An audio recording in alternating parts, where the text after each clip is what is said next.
God, I thank you for putting me in the game at the time you did. Matter of fact, she be thanking God all the time that God called her number and said, go get that man.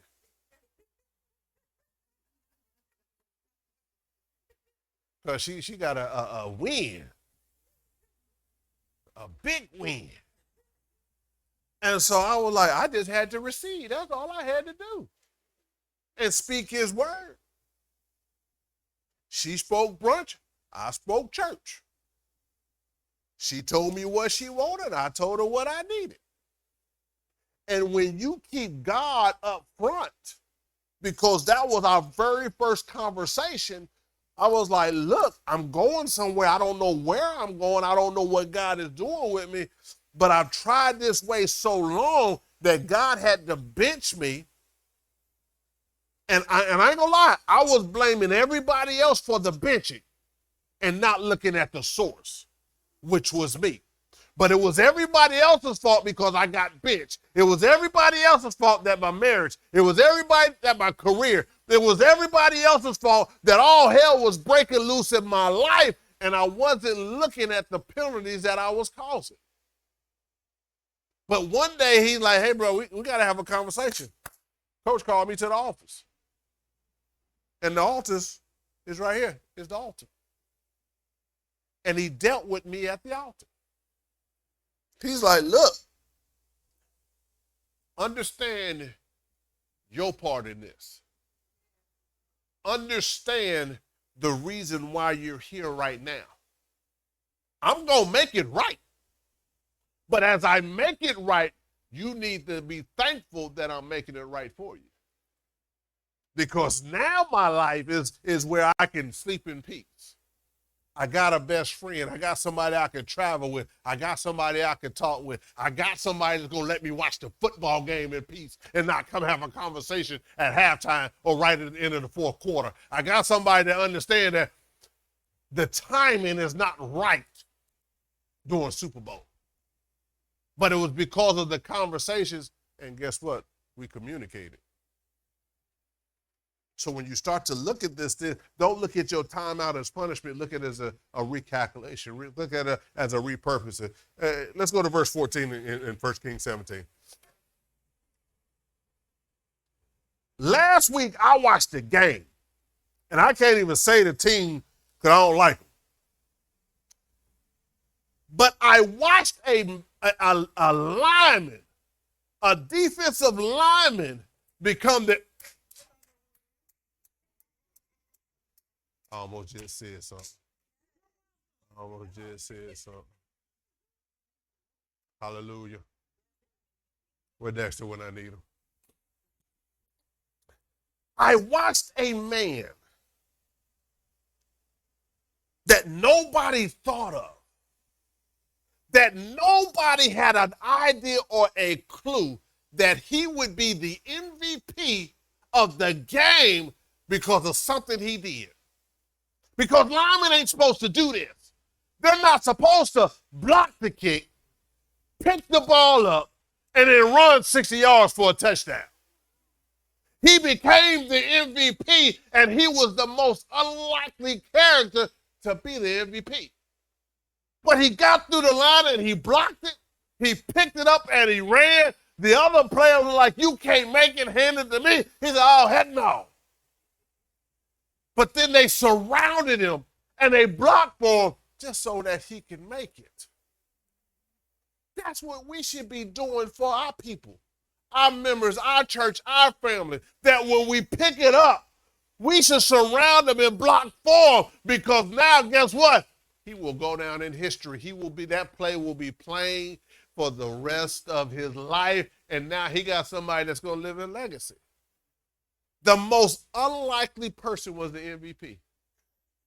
And boy, you should have saw him run. They clocked him 19 miles an hour. Excuse me. Let me tell my story. The dude said 19. See how they do? That's why I don't like them. They don't know how to act. I bet you get more money though. That's all you need. But here's the interesting part about this. So When you look at Elijah's story about the drought and everything, who was the MVP? It was the widow. The most unlikely person in the book became the MVP. She was the MVP in chapter 14. I mean, in verse 14, look at it. Because, every game has an unexpected hero, but the unexpected hero in this story was the widow. The jar of flour should not be spent, and the jug of oil should what? Not be empty. She was the unexpected MVP, the unexpected hero, because she had something a little and turned it into a lot. The question is, when will you become the MVP?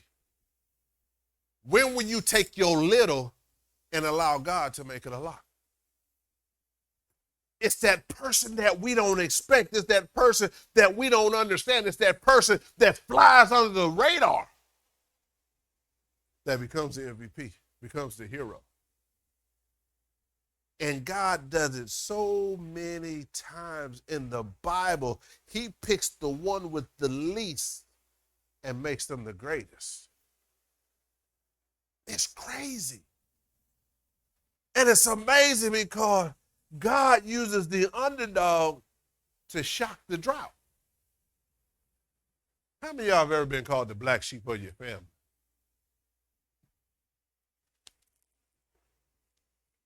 Look at you. Look at you now. I thank God for them calling me names. I thank God for them talking about me. Because the same people that used to pick on me, talk about me, and pick up, because I had a big head and my head didn't match my body and all them, half of them went to jail. Or they dead. And then some of them wound up come working for me at the telephone company. You stop it right there. I'm going to get her later. My head finally started to match my body. Stop it. You sit there.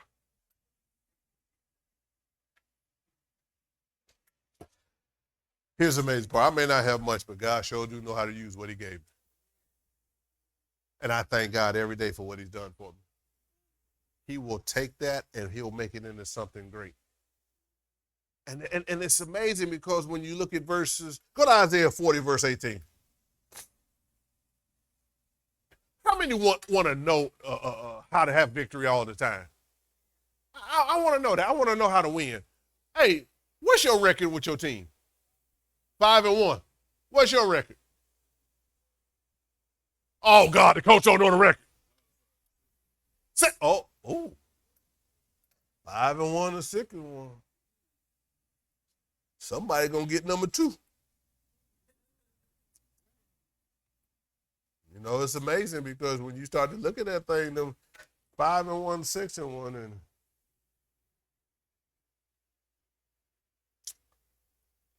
what's your record with God? Thought about it? Think about the record that you have with the Lord.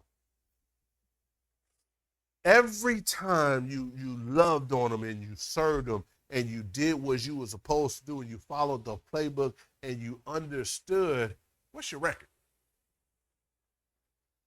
Because my God don't lose.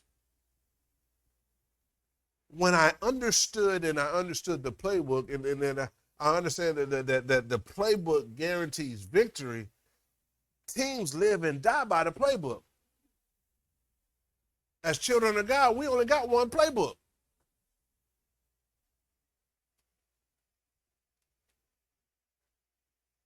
The sad part is we don't follow the playbook. Sometimes you want to make an audible. You want to change the play that God has called on your life. And then when you fail, guess what happens? When you lose, guess what happens? You have to go back to the playbook. You never would have got that L if you'd have followed the playbook in the beginning. You never would have had some of the pain, the hurt, and the droughts if you would have followed it. Because in Isaiah 40:18 it says, the grass withers, the flower fades, but the word of our God will what? Stand forever. will stand forever. And so Elijah didn't call his own plays. He ran the ones God called, and that's why he won. Don't turn your own plays, stay in the book. Don't turn your own ideas and think they're the winning recipe, because they're not. No word, no win, but with the word, victory is always again. You want to win, you stay in the word. You want to be with God, you stay in the word. Because as you get older, you start to recognize that life is like football. And in football, you get 4 quarters.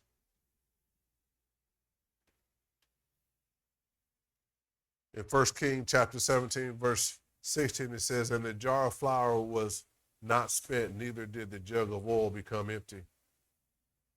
Games are decided in the 4th quarter. That's when it's championships and crowns. Elijah saw God turn the last meal desperation into an overtime victory. What looked like a loss became a legacy.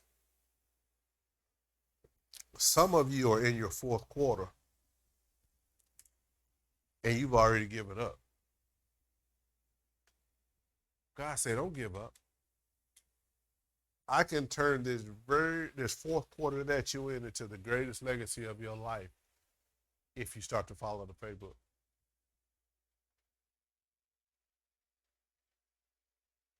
I had the opportunity to talk to my dad yesterday. He had to go and preach a funeral, and it was his aunt. And he told me, he said, man, this is probably one of the hardest one I had to preach. And I said, why? He said, I'm recognizing I'm almost to the end of my life. He said, I'm in that 4th quarter. And I said, well, let me ask you a question. I said, in the first 3 quarters, did you follow the playbook? He said, yeah. I said, well, what are you worried about? You're going to get the victory. The 4th quarter is the sweet quarter, because guess what? That's where championships are won. But they're only won if you keep following the playbook. And I said, man, just keep following the playbook. I said, the next family funeral you won't have to do, because I'll do it for you. He does all our family funerals, so they call him, and I was like, don't worry, the legacy will go on. And he said, wow. Some of us are getting ready to enter our halftime, our 3rd or 4th quarter. Our first half, we didn't follow the playbook. I know I didn't. But now I'm in the second half, and I'm following the playbook. And now that I'm following the playbook, God is like, look what we can do together instead of separate. God's trying to change your 4th quarter into something great. But the only way it's going to be great if you follow the playbook. You follow his word. Because every one of us got a jar of flour. Every one of us got some oil. Every one of us got something on the inside of us that God wants to use. But you got to be prepared and you got to want to win, man. It hurts. It does. When you get a penalty, when something don't go nowhere, or you lose a drive, or you be like Derrick Henry and fumble the ball. Not once, not twice, but 3 times. And now everybody's looking at you. What's wrong with you? We all gonna fumble sometimes. But the question is, are you gonna let that fumble become your legacy? Are you gonna let that fumble cancel out all the other great things that you've done? We all make a mistake. But God says, pick the fumble up and let's go, let's move on. Some of us gotta shake it off. Shake it off. Yeah, you got fired from that job. Shake it off. Yeah, your relationship didn't work it out. Shake it off. Yeah, you got a divorce. Shake it off. Yeah, the kids don't respect you. Shake it off. Pray them and then send them on to God. Let God deal with them. You've done all you could do as parents. Your job is to raise them until they're 18, they graduate from high school, and then you turn them over to God. Because once they're grown and they get to knowing everything, that's all you could do, man.